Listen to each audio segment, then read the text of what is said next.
오늘 은혜 받으실 기록된 하나님의 말씀은 창세기 13장 17절에서 18절입니다. 창세기 13장 17절, 18절 두 절 보시겠습니다. 구약성서 16페이지에 있습니다. 너는 일어나 그 땅을 종과 힘으로 두러 다니며 보라 내가 그것을 내게 주리라. Go walk through the length and breadth of the land, for I am giving it to you. 이에 아브람이 장막을 옮겨 헤브론에 있는 아록의 상수리 수풀에 이르려 거주며 거기에서 여호와를 위하여 제단을 쌓았더라. So Abraham moved his tents and went to live near the great trees of Mamre at Hebron, where he built an altar to the Lord. 하나님 말씀입니다. 아멘. 창세기 13장 17절에서 18절 보셨습니다. 우리 그 내용을 중심으로 해서 바라보는 믿음에서 움직이는 믿음으로, 바라보는 믿음에서 움직이는 믿음으로라는 제목으로 함께 나누겠습니다. 좀 오래된 광고기는 한데 제가 어렸을 때 그런 라면 광고가 있었습니다. 아마 우리 청년들은 잘 모르실 수도 있고 어르신들은 다 아실 겁니다. 코미디언 두 사람이 앉아 있습니다. 사람은 두 사람인데 김이 모락모락 나고 계란 후라이까지 딱 얹어져 있는 엄청 맛있게 생긴 라면이 딱 한 그릇이 중앙에 딱 있습니다. 동생이 얘기합니다. 라면 그릇을 형님한테 주면서 형님 먼저. 형님이 그 라면 그릇을 다시 받아서는 아우 쪽으로 밉니다. 아우 먼저. 형님이 아우가 다시 받아서 형님 먼저 다시 밉니다. 다시 형님이 아우 먼저. 형님 먼저 아우 먼저를 서너 번 반복합니다. 그러다가 형님이 이제 됐다는 얼굴로 그럼 내가 먼저 하고 그 라면 그릇을 잡고 젓가락을 담그고 이제 입에 넣으려고 그러니까 동생이 그 젓가락을 같이 담그면서 그 라면 그릇을 붙잡는 그런 라면 광고가 있었습니다. 양보할 수 없는 라면 맛이라는 거죠. 형제 사이라도 쉽게 양보할 수 없는 그런 맛이라는 겁니다. 그런 카피라이트로 광고를 했던 그 라면 이야기가 있습니다. 오늘 이야기 보면서 그 오래된 광고가 제 머릿속에는 떠올랐습니다. 사람은 사실 라면 한 그릇도 배고플 때 남에게 형제라도 쉽게 그냥 다 양보하기는 좀 어려운 그런 사람들이 많습니다. 우리 마음에도 역시 그런 마음이 있죠. 그런데 세상을 살면서 무엇인가 손해를 보면서 양보한다는 것은 정말 쉽지 않은 겁니다. 다 자기 목, 자기 이익을 찾기에 바쁘죠. 오늘은 아브라함의 세 번째 시간입니다. 우리 지난 시간에 기근을 피해서 애굽으로 갔다가 드라마 한 편 찍고 온 아브라함을 봤습니다. 사랑과 전쟁 한 편을 아주 제대로 찍고 왔죠. 그 어려움을 만났는데도 불구하고 하나님께서 은혜로 목숨을 건져주셨습니다. 그리고 재물까지도 더 챙겨서 애굽을 떠날 수 있도록 도우셨죠. 오늘은 그 다음 이야기입니다. 그 다음에 아브라함의 믿음의 여정이 어떻게 바뀌었는지 오늘 본문을 통해서 함께 보겠습니다. 우리 창세기 13장 전체를 통해서 아브라함의 믿음의 여정을 다시 보겠습니다. 우리 1절과 2절 읽어보겠습니다. 아브라함이 애굽에서 그와 그의 아내와 모든 소유와 롯과 함께 네겝으로 올라가니 아브라함에게 가축과 은과 금이 풍부하였더라. 애굽에서 정말 우여곡절 엄청나게 많이 겪었습니다. 우리 지난 시간에 죽을 뻔한 위기도 넘기고 그리고 애굽을 떠났습니다. 죽음이 두려워서 아내를 누이라고 거짓말했습니다. 그 아내를 팔아먹었죠. 그런데 하나님이 그 잃은 아내를 다시 찾아주셨습니다. 죽음이 두려워서 아내를 누이라고 속여 팔았지만 하나님이 찾아주신 거죠. 속사정을 잘 모르는 남들이 볼 때는 애굽에서 다시 나오면서 기근을 넘기고 축복받은 양 많은 재물까지 받고 나왔기 때문에 저 가정 정말 잘 됐다는 생각을 할 겁니다. 하지만 아브라함의 가정에는 그동안 굉장히 깊은 상처가 새겨졌습니다. 그러나 그 기간 동안에 하나님께서는 그 가정을 끝까지 지켜주셨습니다. 그 은혜를 그 가족에 있는 모든 사람이라면 하나님의 그 은혜를 모두 다 아는 거죠. 그래서 이 가정이 깨어지지 않을 수 있었습니다. 오히려 더 단단해질 수 있는 계기가 될 수 있었습니다. 우리 인생은 보이는 것은 다가 아닌 것 같습니다. 보기에는 그럭저럭 돈도 잘 벌어 보이고 걱정도 없어 보이지만 그 속을 들여다보면 오늘 아브라함의 가정처럼 그렇지 않은 가정이 많습니다. 어느 가정이나 사실 부족한 것이 많이 있습니다.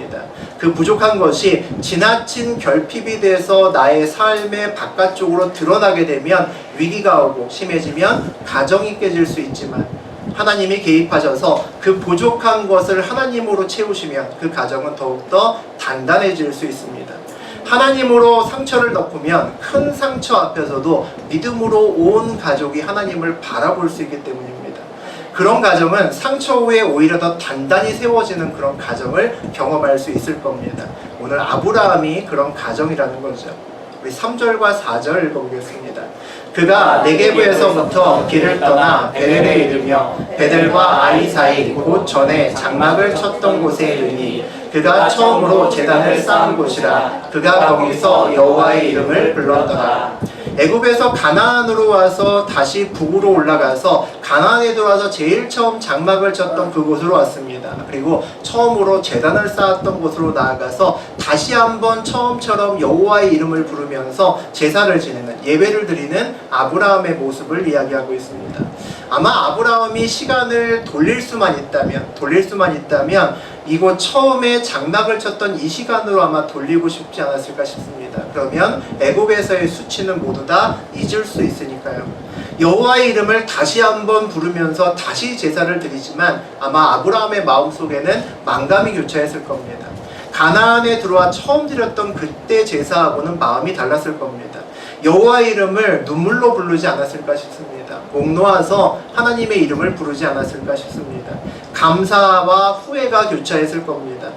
은혜와 수치가 교차했을 겁니다. 아주 복잡한 심경으로 예배를 드렸던 거죠.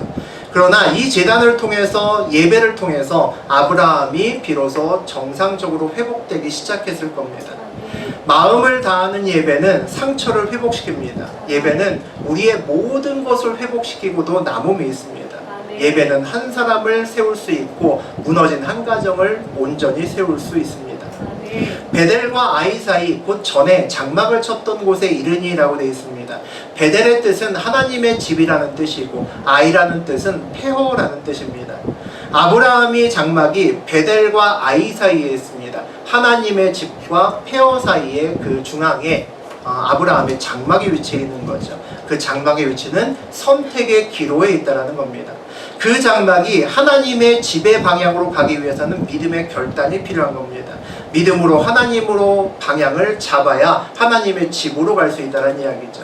기근으로, 환경으로, 상황에 따라서 그 장막의 방향을 바꾸면 그 장막은 결국 폐허 가운데 있게 될 겁니다. 우리 5절에서 7절까지 함께 보시겠습니다. 아브라함이 일행 롯도 양과 소와 장막이 있으므로 그 땅이 그들이 동거하기에 넉넉하지 못하였으니 이는 그들의 소유가 많아서 동거할 수 없었음이니라. 그러므로 아브라함의 가족이 목자와 롯의 가축의 목자가 서로 다투고 또 가나안 사람과 브리스 사람도 그 땅에 거주하였느니라. 시간이 계속 흐르는 동안 하나님께서는 아브라함의 가정에 계속적으로 물질적인 축복을 주셨습니다. 아브라함과 롯의 재산이 날로 눈덩이처럼 불어났습니다. 더 많은 양이 생기고 더 많은 소가 생기고 장막도 커지고 장막의 개수도 늘어갔을 겁니다. 그들의 소유가 많아서 동거할 수 없었음이라 라고 되어 있습니다. 그런데 계속해서 부자가 되었는데 아브라함과 롯과의 사이에는 더욱더 평화롭고 더욱더 행복한 것이 아니라 불행이 시작되었습니다. 그 아래에 있는 목자가 서로 다투기 시작하고 아브라함과 롯 사이에 근심과 걱정이 생기기 시작했습니다. 우리는 돈이 많으면 행복할 거라고 생각합니다. 그래서 많은 사람들은 일을 하면서 밤 늦게까지도 일을 하고 또 돈을 더 벌고 승진하고 성공하기 위해서 애를 씁니다. 사업장도 더 크게 해서 더 많은 돈을 벌려고 애를 쓰죠. 근데 돈이 많이 가정으로 지나치게 많이 들어갈수록 이상하게 다툼이 늘어가는 경우가 굉장히 많습니다. 그냥 많은 정도가 아니라 거의 대부분의 가정이 그렇습니다. 더 행복해야 될 것 같은데, 더 행복하기 위해서 돈을 버는 건데 돈이 많이 들어가면, 지나치게 들어가면 함께 있는 것이 불편해지는 가정이 됩니다. 정말 신기한 일이죠. 많은 가정들이 돈과 성공이 더 들어가면 들어갈수록 일정 시간 지나가게 되면 그 다음부터 행복이 줄어들고 다툼이 늘어가고 근심과 염려가 커집니다. 더 행복하기 위해 돈을 벌고 애쓰는 것인데 그 결과가 근심이 쌓이고 기쁨으로 함께할 수 없는 가정이 된다는 것은 정말 불행한 일입니다. 우리가 무엇을 위해 사는지 다시 한번 생각하셔야 됩니다. 진정한 축복이 무엇인지 고민하셔야 됩니다. 복이 되기 위해서 무엇이 필요한지 다시 생각해보는 시간 되셨으면 좋겠습니다. 우리 8절과 9절을 통해서 좀 더 보겠습니다. 아브라함이 롯에게 이르되 우리는 한 친족이라 나나 너나 내 목자나 내 목자나 서로 다투게 하지 말자. 내 앞에 온 땅이 있지 아니하냐. 나를 떠나가라. 내가 좌하면 나는 우하고 내가 우하면 나는 좌하리라. 아브라함이 롯에게 이르되 우리는 한 친족이라 라고 되어 있습니다. 아브라함이 롯에게 우리는 한 가족이니 다툼이 있으면 안 된다 라고 시작합니다. 다툼이 있게 하지 말자라는 말의 뜻은 다툼이 없는 것으로 끝나는 것이 아니라 이전에 다툼이 없었던 원래 상태로 돌아가는 그런 관계로 다시 가자라는 겁니다. 세상 이익을 초월하지 않으면 쉽지 않은 겁니다. 보통은 어떤 문제가 생기면 그저 다투지 않으려고만 합니다. 다투지 않는 것에만 초점을 맞추게 되면 이익 때문에 대립하게 될 수밖에 없습니다. 결국 이권을 놓지 못하면 정상적인 원래대로의 관계 회복이 되지 않습니다. 그렇게 관계가 틀어지면 다시 만나기 어려운 사이가 될 수 있습니다. 이전 처음 상태로 돌아가기 어렵게 되는 거죠. 우리는 한 친족이라 라고 되어 있습니다. 아브라함의 판단 기준이 바뀌었습니다. 물질에서 관계로 바뀌었습니다. 12장의 애굽에서의 고난이 그 드라마를 찍으면서 아브라함이 이렇게 바뀐 겁니다. 12장에서는 기근이라는 어려움이 왔습니다. 그 어려움을 해결하기 위해 아브라함의 판단 기준은 물질이었습니다. 물질이 손해를 보지 말아야겠다고 생각했습니다. 그래서 애굽으로 갔죠. 애굽으로 가서 무슨 짓을 했습니까? 부부인데 누이 동생이라고 거짓말을 합니다. 물질을 지키기 위해 관계를 버렸습니다. 그런데 지금은 우리가 친족이라고 하는 것이 지금의 상황을 해결하기 위한 첫 번째 기준으로 내놓습니다. 아마 물질을 먼저 똑같이 12장처럼 앞세우고 있었다면 9절과 같은 이야기를 하지 않았을 겁니다.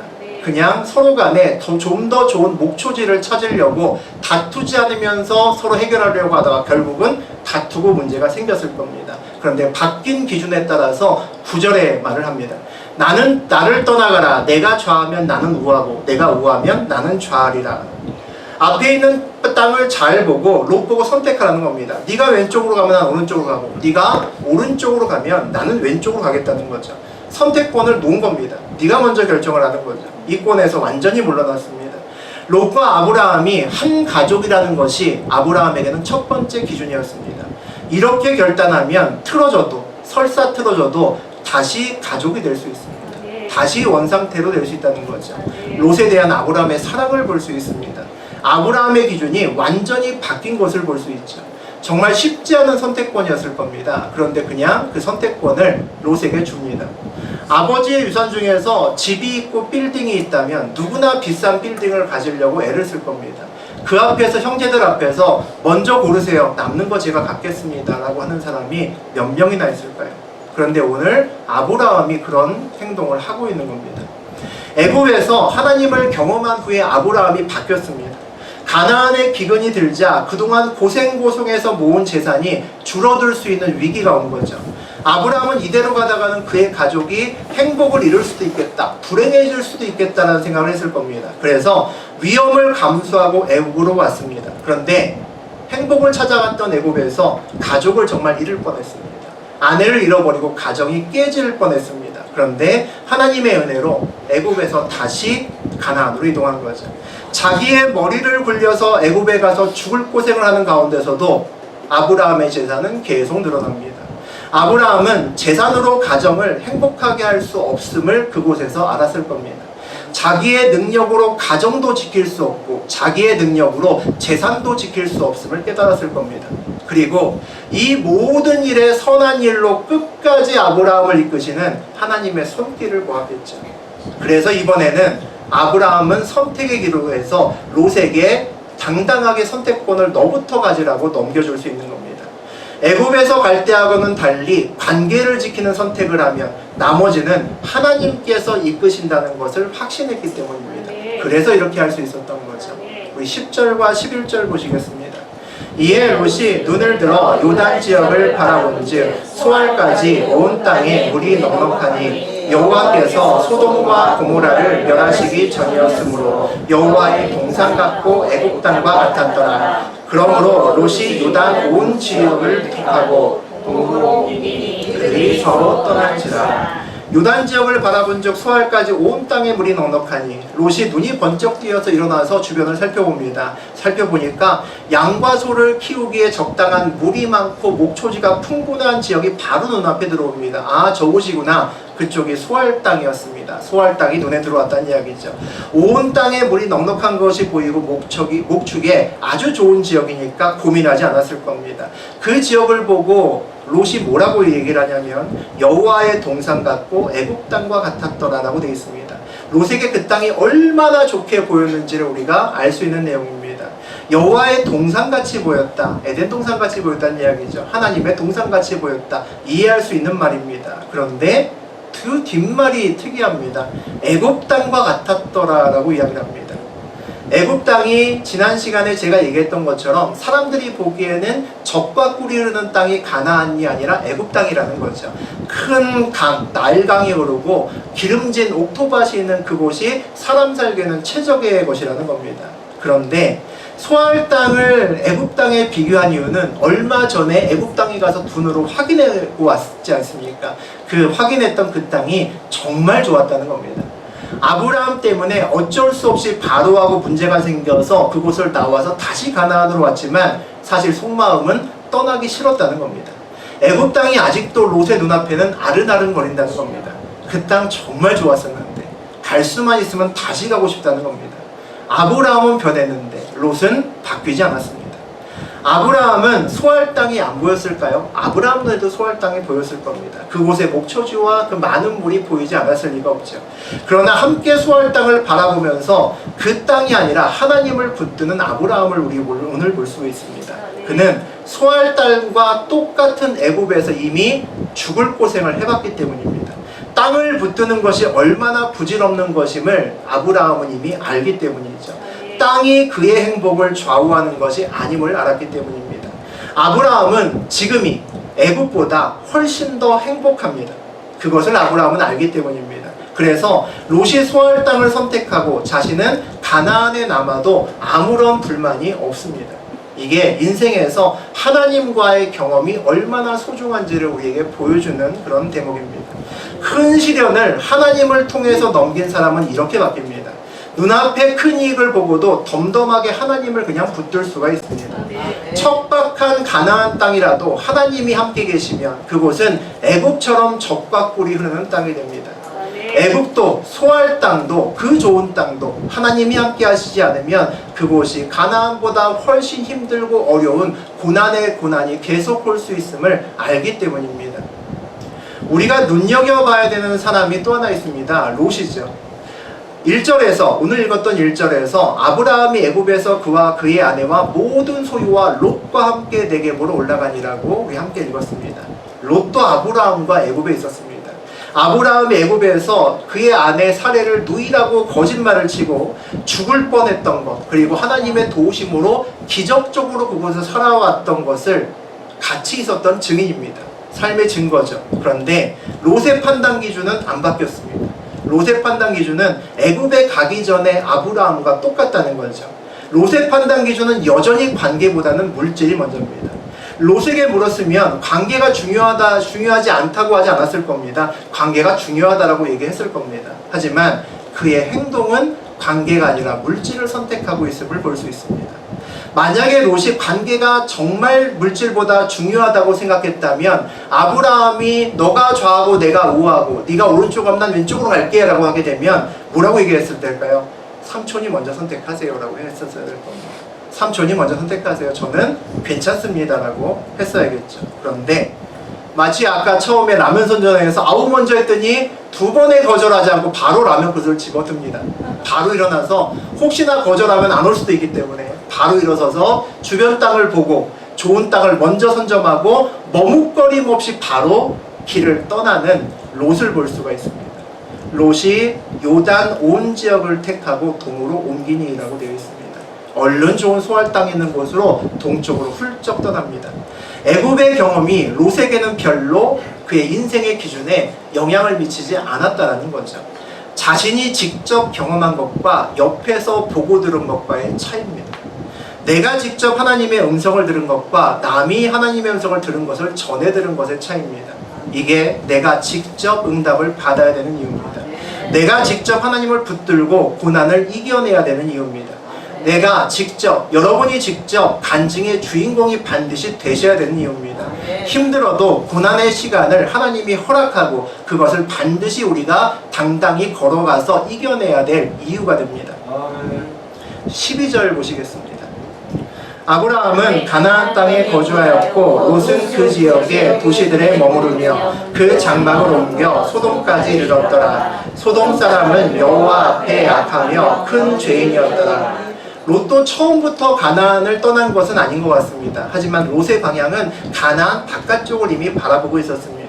점점 가나안보다 더 살기 좋은, 더 목초지가 좋고 더 살기 좋은 곳으로 자꾸만 이동해 갑니다. 조금씩 이동하다 보니까 결국은 넘지 말아야 되는 선을 넘습니다. 결국은 가나안 밖으로 가게 되고 그의 장막을 소돔까지 옮겼다라고 되어 있습니다. 지난주 12장에서 기근을 피해서 아브라함이 애국으로 이동할 때 한 번에 이동하지 않았습니다. 점점 남방으로 이동하였다라고 9절에 나와 있습니다. 애국에서 아브라함이 했던 짓과 똑같은 짓을 이번에는 롯이 13장에서 하고 있습니다. 소돔 사람은 여호와 앞에 악하여 큰 죄인이었더라라고 되어 있습니다. 소돔은 죄악이 난무하고 문제가 많은 곳이라고 아주 유명했던 곳입니다. 롯도 알았을 겁니다. 그런 지역이라는 걸. 가면 안 된다는 것을 알았을 겁니다. 그런데도 소돔으로 갑니다. 왜 갔을까요? 소돔으로 가면 더 큰 돈을 벌 수 있을 거라고 확신했기 때문입니다. 지금도 돈이 많지만 저곳에 가면 더 많은 돈을 벌고 더 많은 돈을 벌면 지금보다 훨씬 더 행복할 수 있을 거라고 확신했기 때문이죠. 그래서 롯도 아브라함과 똑같은 실수를 합니다. 그도 똑같이 직접 경험하기 위해서 그곳을 가게 되는 거죠. 우리 14절과 15절 보시겠습니다. 롯이 아브라함을 떠난 후에 아브라함께서 여호와께서 아브라함에게 이르시되 너는 눈을 들어 너 있는 곳에서 북쪽과 남쪽 그리고 동쪽과 서쪽을 바라보라. 보이는 땅을 내가 너와 네 자손에게 주리니 영원히 이르리라. 너는 눈을 들어 너 있는 곳에서 북쪽과 남쪽 그리고 동쪽과 서쪽을 바라보라 라고 하나님이 말씀하십니다. 하나님이 찾아오셔서 지금 거기서 서서 동서남북 좌우를 쭉 바라보라는 겁니다. 보이는 땅을 너와 내 자손에게 주겠다라고 약속하십니다. 지금 보이는 땅 모두를 주겠다는 거죠. 자녀도 아직 없는 불임의 가정이고 지금은 땅을 주신다는 것이 무슨 의미인지도 잘 모르는 아브라함에게 와서 믿을 수 없을 정도의 큰 약속을 하십니다. 근데 재밌는 것은 롯이 아브라함을 떠난 후에 여호와께서 아브라함에게 오셨다는 겁니다. 아브라함이 약속을 받은 시점이 아주 특이하다는 겁니다. 롯과 아브라함이 같이 있을 때 하나님이 오셔서 약속을 주신 것이 아니라 가나안 땅에 혼자 있을 때 오셔서 약속을 주셨다는 겁니다. 이 시점은 아브라함이 12장에서와는 달리 믿음의 결단을 해서 하나님께 믿음을 보이고 난 후에 하나님이 오셨다는 겁니다. 하나님의 약속의 성취는 믿음의 결단 후에 이루어지기 때문이죠. 아브라함의 여정은 창세기 12장 1절부터 시작을 합니다. 12장 1절에 여호와께서 아브라함에게 이르시되 너는 너의 고향과 친척과 아버지의 집을 떠나 내가 네게 보여줄 땅으로 가라 라고 하는 것으로부터 아브라함의 인생길이 믿음의 여정이 시작되었습니다. 아브라함의 믿음의 시작은, 여정의 시작은 하나님의 말씀과 또 그에 따른 아브라함의 결단을 통해서 발걸음이 시작이 되었습니다. 일단 먼저 떠나면 내가 그 목적지를 알려주마. 그렇게 시작됐던 그의 믿음의 여정이었습니다. 그리고 그 보여주겠다고 한 땅을 오늘 하나님께서 구체적으로 보여주시는 겁니다.